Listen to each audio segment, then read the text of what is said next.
Mi nombre es Marisol Peña Torres, soy profesora titular de Derecho Constitucional tanto en el Centro de Justicia Constitucional de la Universidad del Desarrollo, donde me desempeño actualmente, como también en la Pontificia Universidad Católica de Chile, de la cual fui su secretaria general. En la actividad pública más destacada, creo que desarrollado en el último tiempo, es haberme desempeñado como ministra del Tribunal Constitucional durante 12 años, nombrada por la Corte Suprema, y haber ejercido la presidencia del Tribunal Constitucional entre los años 2013 y 2014. ¿Cómo avanza el diálogo en la convención? ¿Qué preguntas surgen en la ciudadanía? ¿Qué dice la academia y la experiencia comparada? Bienvenidos y bienvenidas a Preguntas Constituyentes, un espacio abierto para dudas y opiniones sobre la nueva Constitución.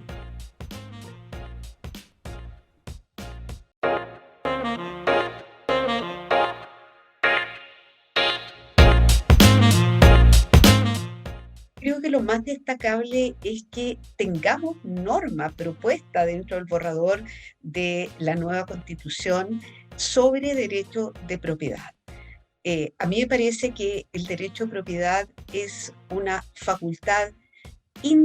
ineludible para una sociedad libre, que significa en el fondo que el esfuerzo que las personas, cada uno de nosotros, desplegamos y que nos permite adquirir bienes corporales o adquirir derechos, como podría ser una acción de una bolsa, si es que ahí decidimos invertir el fruto de nuestro esfuerzo, esté protegido constitucionalmente. Entonces, yo celebro que ya tengamos una norma que haya reconocido este fruto del esfuerzo de toda persona, como es el derecho a propiedad, y que al mismo tiempo ya haya insinuado una regulación sobre un aspecto básico. Y es que la garantía del derecho a propiedad realmente se entiende protegida cuando en casos extremos la privación de la propiedad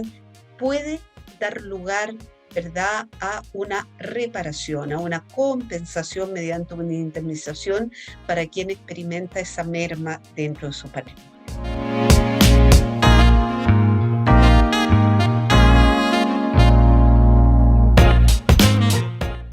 En términos generales, lo que a mí me preocupa es algunas opiniones que he escuchado desde dentro de la Convención Constitucional y también de algunos académicos, en el sentido de que es preferible seguir el derecho comparado, particularmente algunas constituciones como la alemana o la italiana, que tienen regulaciones muy escuetas, muy breves sobre el derecho a propiedad, que no sería necesario entonces incluir tanto detalle referido a la regulación de este derecho, cosa que no comparto porque Chile tiene una experiencia muy propia, muy particular, en virtud de la cual el derecho a propiedad se fue debilitando a través del tiempo desde fines de la década de los 60, gobierno de Jorge Alessandri Rodríguez, y los que siguieron, ¿verdad?, a través de sucesivas reformas constitucionales que permitieron que las personas pudieran ser privadas de su propiedad y que este resarcimiento, que es la indemnización, pudiera ser pagado hasta en un plazo de 30 años sin ningún tipo de reajuste. Por lo tanto, trasladar una regulación escueta, breve del derecho a propiedad a la realidad chilena es no hacerse cargo de nuestra historia, de las lecciones del pasado que hicieron que en la Constitución actualmente vigente se sea especialmente cuidadoso en, diría yo, tres aspectos. En primer lugar, que el derecho a propiedad se ejerce sobre toda clase de bienes, pero hoy día se especifica que esos bienes deben ser corporales e incorporales. Es decir, que no solamente se ejerce el derecho a propiedad sobre una casa, sobre un auto, sino que también el derecho a propiedad sobre un crédito o sobre un derecho propiamente tal como es el derecho que va naciendo para el cotizante de poder invertir posteriormente sus fondos previsionales que ha ahorrado durante toda su vida laboral en el financiamiento de su vejez. Segundo nuevo crítico tiene que ver, a mi juicio, con las limitaciones al derecho a propiedad.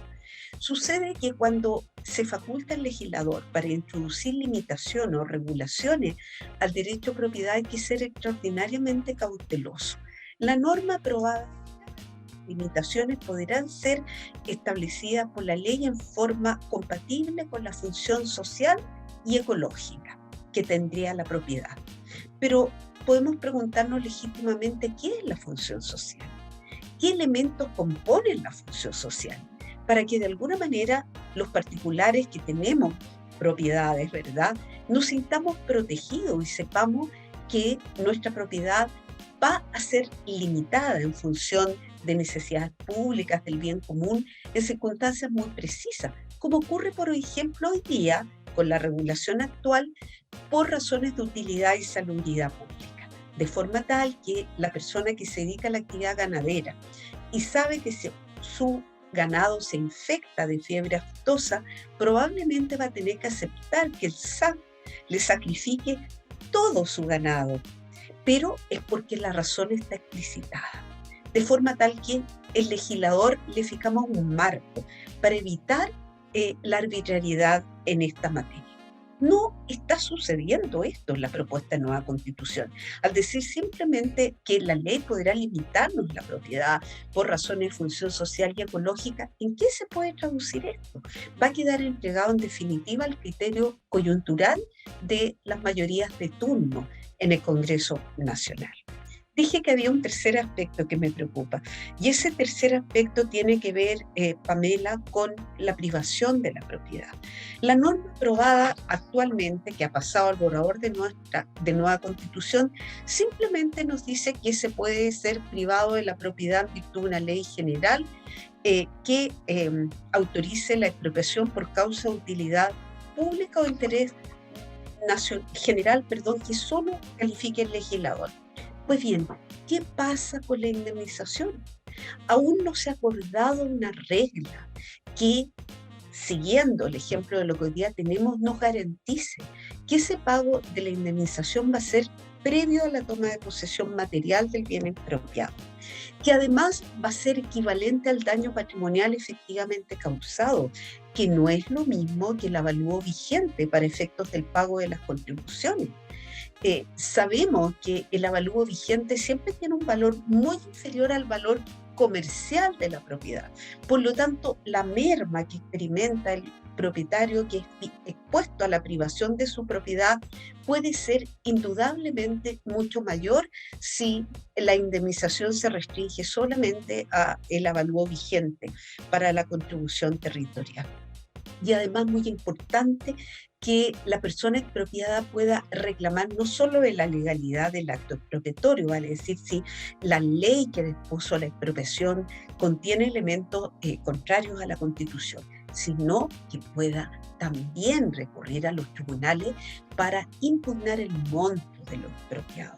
Porque recordemos finalmente que ese monto viene a reemplazar el valor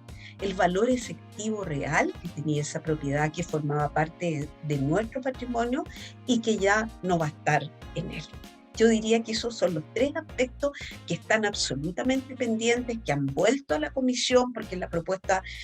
a la Comisión de Derechos Fundamentales, ciertamente, porque la propuesta que se llevó al Pleno no logró aprobación. Personalmente aspiro a que cuando regrese al Pleno se le hinque el diente a estos aspectos que son los que efectivamente nos van a dar garantía a todos.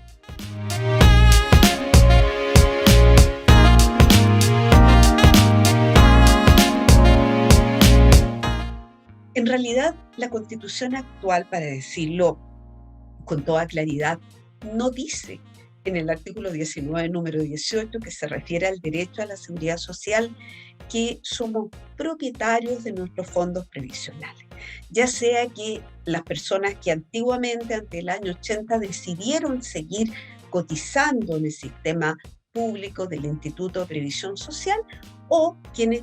podamos haber decidido irnos al sistema privado, donde lo que importa es el despliegue de la capacidad de ahorro individual que cada persona haya tenido pensando en la perspectiva de su vejez. Entonces, esta definición de que sobre los fondos previsionales, que son parte de nuestro ahorro, ¿verdad?, que es el descuento que se hace obligatoriamente todos los meses sobre la base de nuestras remuneraciones, existe una especie de propiedad, ha sido una definición adoptada por la jurisprudencia, por los tribunales de justicia a través de diversos fallos sistemáticos y consistentes en el último tiempo, pero que naturalmente tienen que ver con el hecho que ya comentábamos, de que sobre la propiedad, eh, o más bien que existe propiedad también sobre bienes incorporales como son los derechos. Cuando uno entiende que la propiedad solamente es sobre los bienes tangibles como este lápiz, podría ser discutible entender que hay propiedad sobre los fondos previsionales, que es el derecho a tener un financiamiento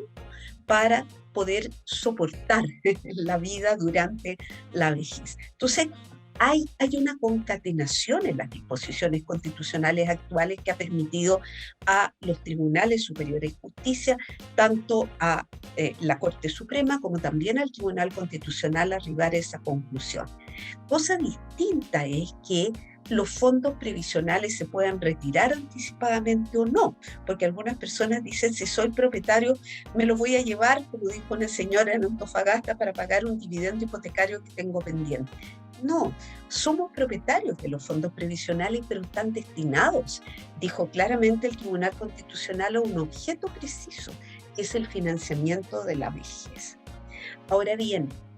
si esto no se entendiera así en la nueva Constitución, existe un riesgo enorme, enorme, porque si por un lado entendemos que podrían sernos expropiados por el Estado nuestros fondos previsionales, y como hemos dicho, está absolutamente pendiente la compensación económica que vayamos a recibir por la vía de indemnización en caso de ser privado de nuestra propiedad, eso hace abrigar, yo creo, a cada persona en nuestro país que está afiliada, sobre todo al sistema de la AFP,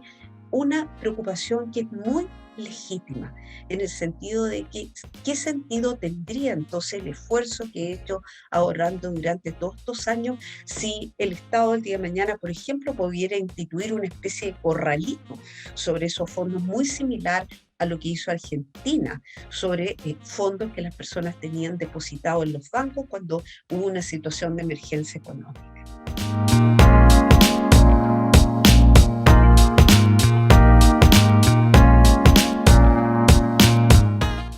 A ver,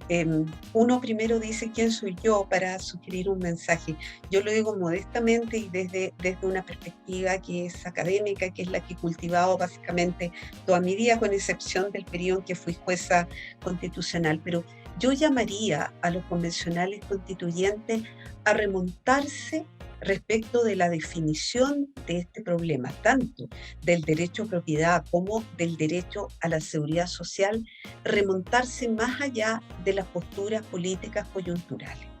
Tenemos un gobierno que ha asumido con una propuesta dentro del programa en el sentido que los fondos previsionales deben ser totalmente estatales. Y hoy día en la mañana se ha aprobado una norma a nivel de la Comisión de Derechos Fundamentales que apunta en ese sentido.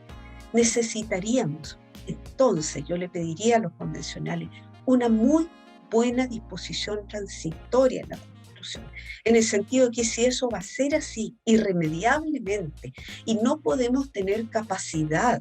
los cotizantes que estamos en peligro con nuestros ahorros previsionales, de convencerlos de mantener la libertad de elegir entre un sistema público o privado, al menos nos permitieran contar con disposiciones transitorias en la Constitución que cautelaran el tránsito entre el derecho que hemos adquirido bajo el actual imperio de la Constitución que nos rige frente al cambio tan drástico que introduciría una nueva Carta Fundamental.